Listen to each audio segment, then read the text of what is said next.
Au nom de Dieu, le tout miséricordieux et le très miséricordieux, nous voici à notre deuxième jour du mois de Ramadan, mois au cours duquel nous avons donc promis que nous allons nous retrouver quotidiennement pour partager avec vous les interrogations humaines sur notre origine et sur notre devenir et du Créateur s'il y en a un ou pas, selon qu'on soit croyant ou non croyant, mais une histoire au moins de mettre en balance les deux pensées.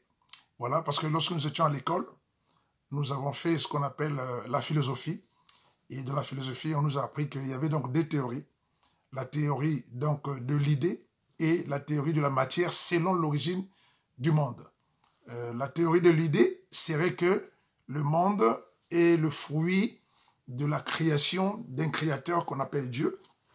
Et le monde de la matière refuterait cela pour dire que la matière a existé et c'est la matière qui a apporté toute chose d'inné à l'existence. Voilà. Alors donc, ce sont ces points que nous allons aborder. Pourquoi? Parce que ces deux théories sont restées longtemps en parallèle. Or, deux lignes parallèles ne se rencontrent pas. Mais on ne peut pas ne pas se rencontrer pour lever les divergences que nous avons les uns et les autres. Au contraire, il faut que, au-delà du parallélisme, que nous venons à la perpendiculaire, c'est-à-dire qu'on se croise à la croisée des chemins pour que chacun apporte donc ses arguments pour savoir quels en est les fondements des uns et des autres. Alors, donc, par rapport à la première épisode que nous avons commencé donc hier, nous étions sur l'arrivée de l'homme que nous sommes, au-delà de notre perception du monde, au-delà de nos interrogations, mais il a fallu d'abord qu'un jour qu'on atterrisse comme un être humain né, sorti des ventres de nos mères, et voilà, nous sommes devenus donc êtres humains. Et ce n'est qu'en s'examinant que nous avons constaté que nous sommes un être humain lorsqu'on a pris un peu de l'âge, pas de l'âge avancé, mais de l'âge où on a commencé à parler, on a commencé à comprendre certaines choses et on s'est rendu compte qu'on est un être humain. Mais de l'être humain que nous sommes, l'être humain constate qu'il a une tête. Et dans cette tête-là, il y a beaucoup de choses et cette tête est l'organe principal de l'être humain. Et dans cette tête, Dieu nous a nanti des yeux pour regarder notre environnement, le nez pour sentir, ça c'est l'odorat, les yeux donc c'est la vue, la langue c'est pour le goût, pour sentir le goût, les oreilles lui pour écouter, la main pour le toucher, et la thermoception qui est la sensation de percevoir la chaleur ou le froid. Donc voici les six sens de l'être humain. Donc je disais le toucher, l'ouïe, l'odorat, excusez-moi, donc j'ai dit, je reprends, je disais donc le toucher, l'ouïe, le goût, l'odorat, la vue et la thermoception. Donc la sensation de percevoir la chaleur ou le froid. Alors, tous ces sens, l'homme ne les a pas développés de lui-même. Non, c'est inné en nous. La cerise sur le gâteau, c'est le cerveau que Dieu nous a donné. Un cerveau qui nous a donné avec la capacité d'analyse, de mémoriser, de comprendre et de développer même notre environnement. Car Dieu nous a donné cette intelligence indépendante à l'homme. L'homme est indépendant, capable de se mouvoir, capable de prendre des décisions, capable d'inventer, parce que l'homme ne crée pas. L'homme invente, voilà, l'homme fabrique. Parce que de tout ce que nous inventons, de tout ce que nous fabriquons, nous utilisons déjà des matériaux qui ont été créés. Voilà, donc c'est comme le cuisinier qui va à la cuisine pour faire sa cuisine, il n'inventera pas l'oignon, il n'inventera pas l'ail, il n'inventera pas le poisson, mais il inventera la soupe. en fait, donc, le cocktail, cette intelligence qu'il a pour donc mélanger tout cela afin que ça donne une bonne nourriture, dans ce qu'on appelle, inventer. Mais les éléments dont il utilise pour l'invention de sa soupe, ben, il les a trouvés quelque part. Donc c'est pour ça qu'on dit on ne crée pas. L'homme ne crée pas. Tout ce que nous faisons, nous inventons, nous fabriquons. Voilà. Alors donc, voici l'homme donc nanti de cette intelligence. De l'intelligence que l'homme a eue, l'homme a commencé à observer le monde. L'homme a cherché à explorer le monde surtout soi-même. Et l'homme a commencé à comprendre comment il était fabriqué. Mais je voulais vous dire à propos de comprendre. Comprendre quelque chose ne veut pas dire que tu en es l'auteur. Non. Voilà. Je prends un exemple, par exemple, sur un médicament. Celui qui fabrique un médicament, il met la notice à l'intérieur. La notice permet à celui qui a besoin de lire, de savoir à quoi est dédié ce médicament et comment l'utiliser. Voilà. Et s'il n'y a pas la notice, ben, vous ne saurez utiliser ce médicament. C'est comme quelqu'un qui ne sait pas conduire, vous lui donnez une voiture sans la prendre à conduire, il ne saura jamais conduire. Donc, en comprenant l'environnement et le corps humain, qui ne fait pas de l'homme son créateur, l'homme a commencé à un peu outrepasser dans ses prétentions de sa connaissance. Et c'est cette connaissance-là, au fil du jour, que l'homme appelait donc la science. La science qui n'est autre que la curiosité de l'homme à vouloir connaître, savoir tout ce qui l'entoure de lui-même d'abord et son environnement. Mais comment est-ce que l'homme arrive à le comprendre? Comment est-ce que l'homme arrive à le savoir? C'est parce que l'homme a une notice. La notice, c'est l'intelligence. Le cerveau que Dieu nous a donné n'est pas vide. C'est un cerveau qui est nanti d'une intelligence. C'est ça la notice de l'homme pour que l'homme arrive à comprendre son environnement. Sinon, on serait comme un ordinateur. Je suis informaticien, analyste concepteur. Donc, j'ai commencé l'informatique du B.A.B.A. jusqu'à l'informatique de la programmation et d'analyse et de conception. Vous voyez, lorsque vous voyez un ordinateur, il n'y a pas un appareil plus bête qu'un ordinateur. Ça vous surprend, mais c'est vrai. L'ordinateur n'est qu'un appareil à télécommander. Il ne fait que exactement ce que vous avez programmé et ce qu'il doit faire. Il exécute un programme, un point, un trait. En dehors du programme qu'il a en lui, qu'il exécute, il ne peut pas, il n'est pas indépendant. Il n'a pas la capacité, comme un être humain, de prendre des décisions seul, de réfléchir, de faire. Non. Tout ce qui est en lui, c'est ce qui sort de la tête de l'être humain, et l'être humain met dans l'ordinateur. N'est-ce pas que nous avons défini l'informatique comme l'automatisation du manuel? Voilà. En un mot, si on vous dit qu'est-ce que c'est informatique, vous entendez informatique. C'est quoi l'informatique? C'est que c'est l'automatisation de ce que l'homme pouvait faire à la main. On a donné ça maintenant à une machine. Donc, l'homme a transmis son intelligence, a créé un langage binaire que lui, il donne à la machine pour comprendre. Donc, un langage que la machine comprend, pas le langage parlé. Mais on arrive aussi à parler, mais qui est converti en binaire. Binaire veut dire en deux chiffres, 1 et 0. Bon, je vais pas aller là-dedans à l'intérieur, c'est un peu trop scientifique. Alors donc, l'ordinateur ne fait que ce qui est prévu dans le programme qui est en lui. Un exemple. Vous ne pouvez pas faire, par exemple, vous prenez un logiciel de traitement de texte comme Word, et vous n'allez pas faire des mathématiques là à l'intérieur. Parce que le programme de Word n'est pas prévu à résoudre des équations mathématiques. Tu diras que l'ordinateur là est bête, non? L'ordinateur te dira que je n'ai pas le programme. Donne-moi le programme de gestion mathématique, comme ça je veux répondre. Voilà. Donc si on ne lui donne pas, il n'y a rien. Maintenant, si l'ordinateur là est une personne, il voit comment il dépend de son créateur. Donc son créateur fait de lui tout ce qu'il veut.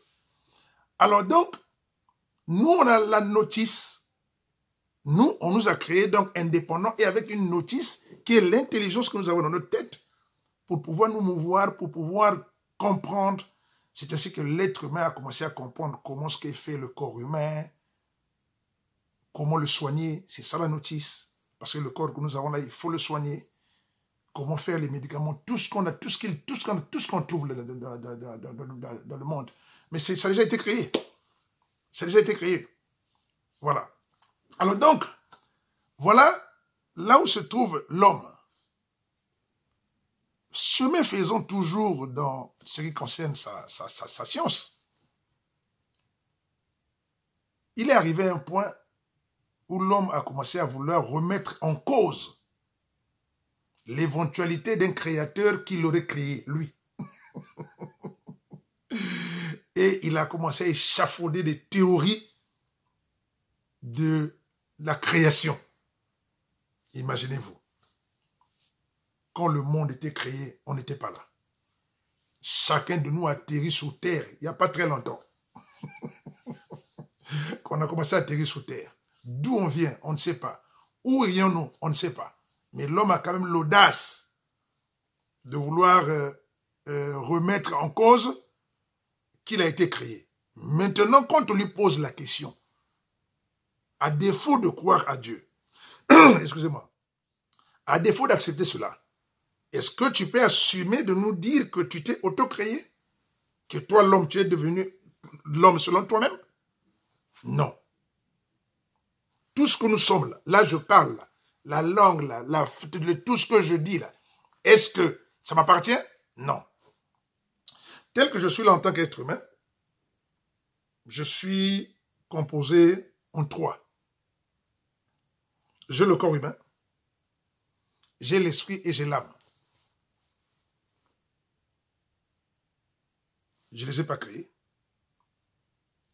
L'énergie avec laquelle je vais vous parler là, c'est une énergie invisible. C'est cette énergie-là qui fait de moi un être vivant. Je dis bien vivant, qui me permet de bouger, de parler. Si cette énergie quitte en moi, c'est fini. Je deviens donc inerte. Voyez-vous déjà? C'est ainsi que lorsque l'homme arrive à la mort c'est la séparation du corps et de l'esprit. L'esprit, c'est quoi? C'est cette énergie-là. Excusez-moi. C'est cette énergie que nous avons en nous qui nous permet effectivement d'avoir cette force. C'est comme un appareil. Quand tu as branché, l'appareil commence à fonctionner parce qu'il est branché la prise et le courant. Mais si on débranche, tout de suite l'appareil s'arrête. C'est comme nous. Lorsque l'esprit quitte en nous, on est débranché. Tout ça, nous ne le gérons pas, nous le subissons. Nous le subissons. Est-ce que l'esprit est visible? Non. Mais on le sent, parce que là, je suis là, en train de me voir, de parler, parce que je suis vivant. Voilà, l'esprit est là. Celui qui meurt, on dit l'esprit n'est plus là. Son esprit n'est pas là. Voilà. Parce que c'est son esprit qui lui donne la force. Alors donc, je disais que donc l'être humain, dans ses prétentions scientifiques, et a voulu donc remettre en cause l'existence du Créateur. Et il a échafaudé des théories. La première théorie qu'il a échafaudée s'appelle le Big Bang. Je vous en parlerai dans l'émission suivante. Et la deuxième théorie qu'il a échafaudée s'appelle la théorie de l'évolution des espèces. Je dis bien, c'est l'homme, celui-là, qui ne connaît même pas qui il est arrivé, et il veut nous expliquer en disant que voici tel que le monde a été créé. Et il n'en était pas témoin, il n'était même pas acteur, mais il nous donne des théories. Et ils disent des théories. Mais malheureusement, excusez-moi, malheureusement, considérant que l'école, c'est le centre d'apprentissage, ils amènent ces théories-là et jusqu'à les enseigner. Alors que ce sont des théories qui ne sont que des théories, qui ne sont pas des vérités. Il y a deux choses différentes. Vous échafaudez des théories, mais qui ne sont pas des vérités. Il y a une différence entre théorie et vérité. Vérité, c'est ce qui est immuable. Ce avec lequel on ne peut pas discuter, c'est comme ça. Mais vous êtes dans des hypothèses. Et ils font ces hypothèses, maintenant comme une contre-vérité, enseignée même dans les écoles. Et le monde religieux ne réagit pas. Donc, ça veut dire que même l'enfant qui va à l'école, on lui dit que le monde a commencé par un Big Bang, que lui, il est le fruit d'une évolution. Évolution de quoi? Des espèces dont son ancêtre était un singe, et donc lui, il vient d'un singe. Voyez-vous? Mais on va enseigner ça à l'école. Ces mêmes scientifiques qui parfois se butent devant leurs prétentions un peu trop exagérées, lorsqu'ils avaient découvert la planète Mars par les jumelles, quand Galilée avait découvert la planète Mars, ils avaient chapeauté des théories comme de dire qu'il y a des martiens, il y a des hommes martiens là-bas, on les appelait des martiens, qu'il y avait des hommes martiens. Ils ont créé le langage martien. Ils avaient créé, parce que ça a disparu, ils avaient créé le langage martien. Et ils l'enseignaient même à l'université. Comment pouvez-vous créer un langage, soi-disant des gens que vous ne connaissez pas, que vous n'avez jamais vu, que vous n'avez pas appris le langage? D'où est venue cette création-là, de ce langage-là? Le français que je parle, la langue que je parle, je l'ai apprise. Auprès de qui? Auprès de ceux qui en parlent. Voilà.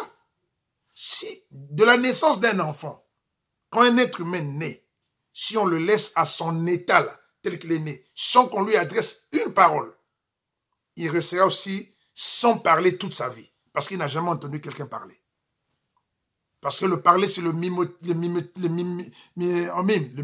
de ce qu'on écoute. Tu écoutes tes parents parler, tu commences à répéter la même chose, c'est comme ça qu'on apprend la langue.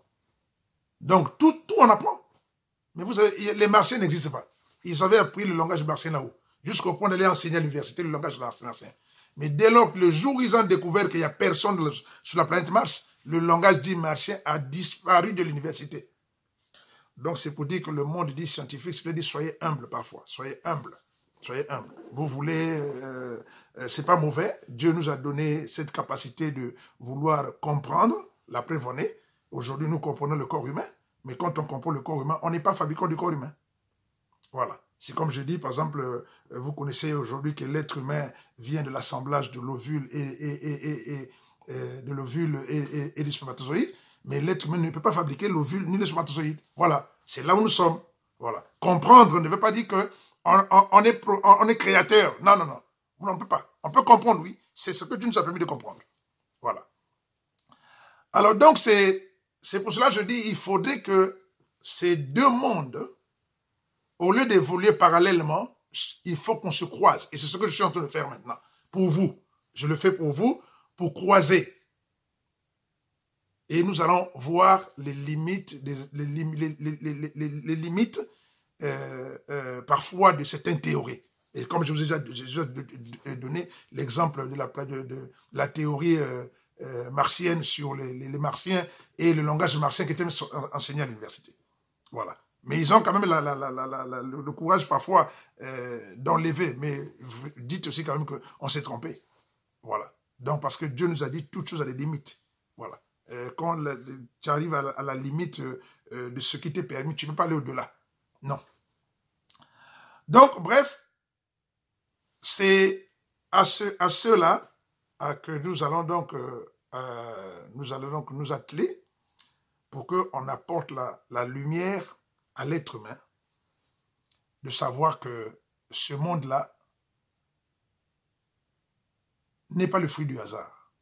Comme je vous ai dit à l'émission passée, le hasard ne crée rien. Mais après cette émission, je vais développer pour vous toute la théorie du Big Bang et les explications. Et après, toute une émission sur la théorie de l'évolution. Qu'est-ce qu'ils disent? Quels sont leurs fondements? Et on va le regarder en détail complet. Voilà. Alors, donc... il revient donc à l'être humain de savoir que déjà son existence à lui, notre existence à nous, est déjà soumis à beaucoup de questions sans réponse. Et le fait déjà d'être dans des questions sans réponse doit susciter en nous une humilité. Parce que quand tu ne connais pas, n'invente pas. Quand tu ne connais pas, n'invente pas. Voilà. Hein? Parce que parfois, tu vois, l'homme ne connaît pas et il commence à inventer des théories. Comment tu as dit ceci? Non, non, non, non. Inventer, c'est différent. La preuve, comme je dis, personne de nous ne peut nous dire qu'est-ce qu'il y avait sans l'histoire, sans se rapporter à l'histoire, à sa naissance. Si on lui pose la question, d'où viens-tu? Il ne sait pas. Qu'est-ce qu'il y avait avant toi? Il ne sait pas. Il le saura par l'histoire. L'histoire, le récit des événements passés. Donc, autrement dit, il faut qu'on l'informe. Quand il arrive, disque dur vide. Dieu est sacré. Dieu est grand. C'est pour cela, Dieu nous dit, regardez seulement autour de vous. En regardant, en observant, en analysant, vous allez comprendre que il y a un créateur dans toutes ces choses-là. Ce n'est pas du hasard.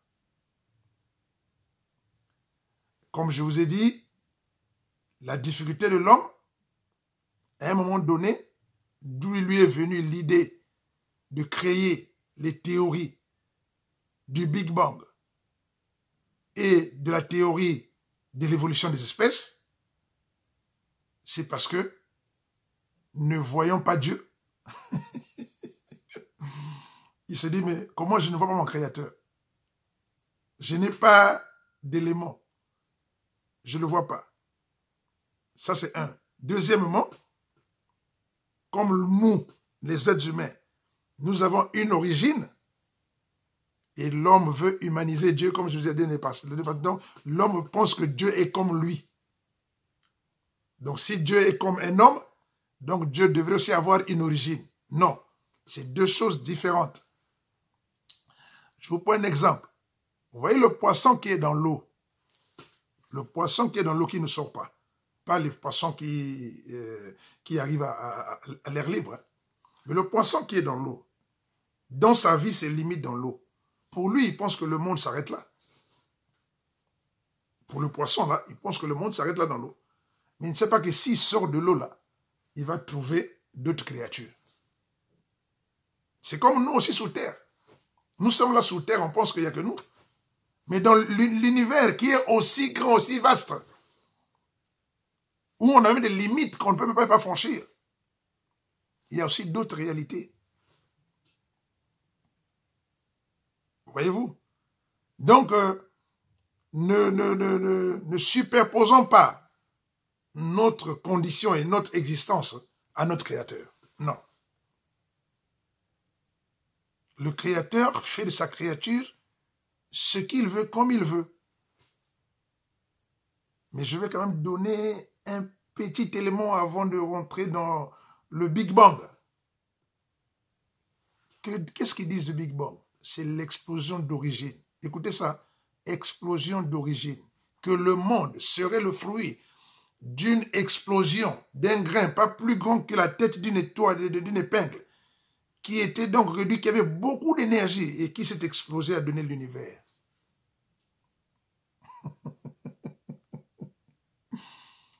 Alors, si vous ne croyez pas que Dieu existe parce que Dieu est un incréé, alors donc considérons-on aussi que le Big Bang est un incréé. Que donc le Big Bang s'est autocréé alors. Que cette explosion-là s'est autocréée. Parce que, c'est ça, j'anticipe seulement un peu. Hein. Excusez-moi, j'arrive à la fin de mes... Je suis à 24 minutes, il me reste 5 minutes. Voilà, donc j'anticipe un peu parce que c'est trop super. Quand je vais rentrer dans le domaine scientifique, je pense que les scientifiques qui verront ces émissions-là, ils auront la matière à réflexion. Matière à réflexion pour dire, je dis bien, soyons humbles. Soyons humbles. Quand on ne connaît pas, disons qu'on ne connaît pas. Mais ne continuez pas à toujours persister dans les erreurs et après, demain, on va corriger. Et on prend ces erreurs, on va enseigner aux enfants à l'école. C'est comme aujourd'hui l'histoire bon, je ne vais pas encore aller plus loin que ça, mais quand même, il faut quand même susciter. Aujourd'hui, en France, on parle de l'histoire de l'homosexualité. Ça, c'est leur vie à eux. Ça, c'est leur règle à eux. D'accord. Mais quand vous permettez à deux hommes, soi-disant, de se marier, mais demandez-leur aussi de faire un enfant, pourquoi vous les demandez d'aller adopter un enfant fait par une femme et un homme? Mais ils prétendent qu'ils peuvent être ensemble. Mais qu'ils fassent un enfant, ils ne pourront pas. Voilà. Voyez-vous? Donc, il y a des limites dans toute chose. Les lois sont déjà immuables, les lois sont comme ça.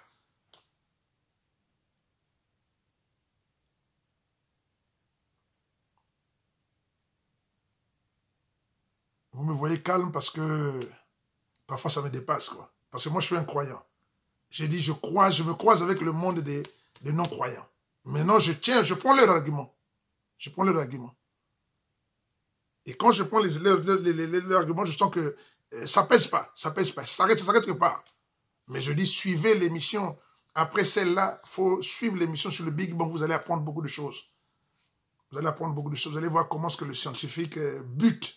Il arrive quand Dieu a dit, la science, ce n'est que l'intelligence qu'il a donnée à l'homme pour qu'il comprenne et gère son environnement, y compris lui-même. Et il ne peut rien savoir de la science en dehors de ce que Dieu lui a permis de connaître. Voilà. Donc, c'est pour dire qu'il y a une limite à tout cela. Voilà, donc j'arrive à 26 minutes, à bientôt donc 27 minutes. Je garde le temps au moins de 30 minutes. Le plaisir est pour moi de vous retrouver. Nous sommes là dans le mois de Ramadan, comme je dis, le mois du pardon, le mois de la bénédiction, le mois vraiment de la retraite spirituelle. Je vous souhaite toutes les bonnes choses. Ce que je suis en train de faire, que ça ne surprenne pas ceux qui ne m'ont jamais connu dans ce domaine-là. Je le fais depuis des années et des années. Voilà.